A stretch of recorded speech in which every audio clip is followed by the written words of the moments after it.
E a Atlas Intel foi a campo, então, para saber se os brasileiros consideram as investigações e o julgamento da suposta tentativa de golpe imparciais. Vamos aos números.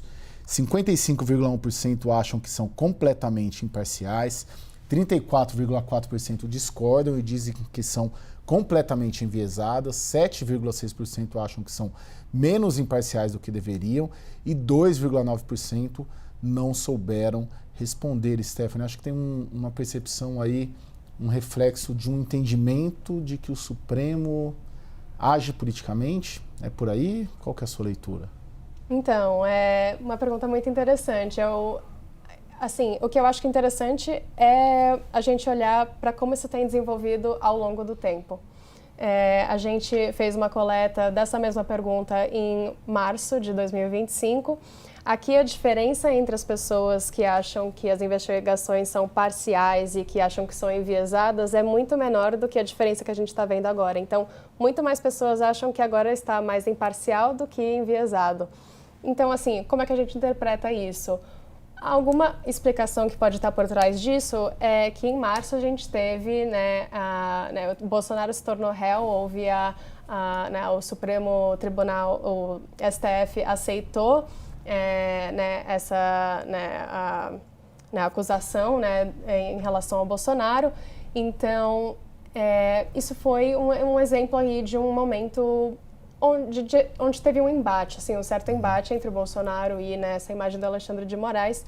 E agora, o que mudou de lá para cá? Em junho, a gente teve agora os interrogatórios, nos quais o Bolsonaro e o Alexandre de Moraes tiveram uma interação muito mais leve, sem confronto, e até teve humor. Bolsonaro fez piadas aí com o ministro do STF, e até pediu desculpas em um momento. Então, o que isso... E o Alexandre de Moraes também pareceu um pouco mais amigável, podemos dizer. Então, isso pode ter ajudado aí a montar uma percepção de que, na verdade, o processo não está sendo parcial, ou está sendo menos parcial do que era em março.